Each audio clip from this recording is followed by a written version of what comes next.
কিন্তু কেন্দ্রীয় শহীদ মিনার Dhaka medical college এবং মেডিকেল শিক্ষার্থীরা তারা কিন্তু আসলে এই মুহূর্তে অংশ নিয়েছেন। আপনাদেরকে বললাম একটু জানিয়ে রাখি কালকে আসলে কিন্তু মেডিকেলের যে ভর্তি পরীক্ষা সেই ভর্তি পরীক্ষার ফলাফল কিন্তু প্রকাশ করা হয় এবং এরপরে কিন্তু আসলে শিক্ষার্থীরা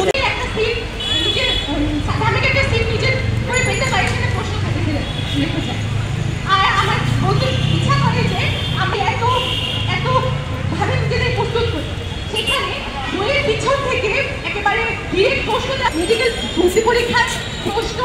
যারা বানায় তাদের আরেকটু গতকালের যে প্রহসনের যে মেধা দেওয়া হয়েছে সেটা আবার পুনঃপ্রকাশ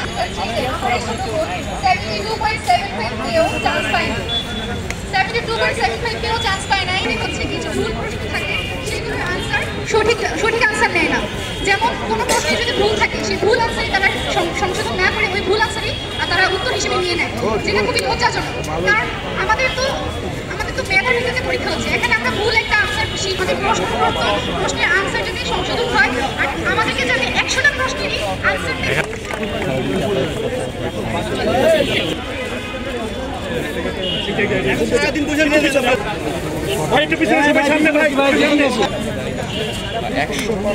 100%-এর মধ্যে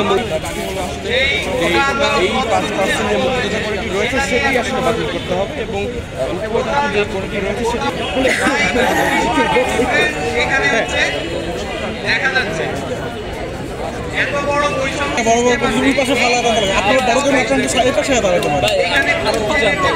আমি সব ক্লিয়ার করলাম।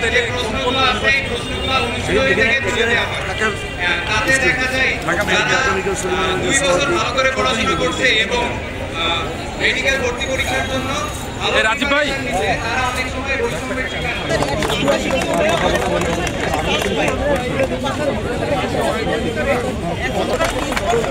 আজকে আমরা মেডিকেল সোসাইটি একসাথে হয়েছি। আমাদের দাবি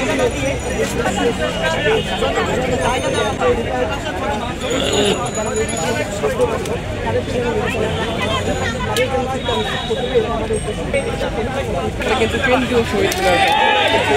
ঢাকা মেডিকেল কলেজ এবং মেডিকেল শিক্ষার্থীরা তারা কিন্তু আসলে এই মুহূর্তে অংশ নিয়েছেন। আপনাদেরকে বললাম একটু জানিয়ে রাখি কালকে আসলে কিন্তু মেডিকেলের যে ভর্তি পরীক্ষা সেই ভর্তি পরীক্ষার ফলাফল কিন্তু প্রকাশ করা হয় এবং এরপরে কিন্তু আসলে শিক্ষার্থীরা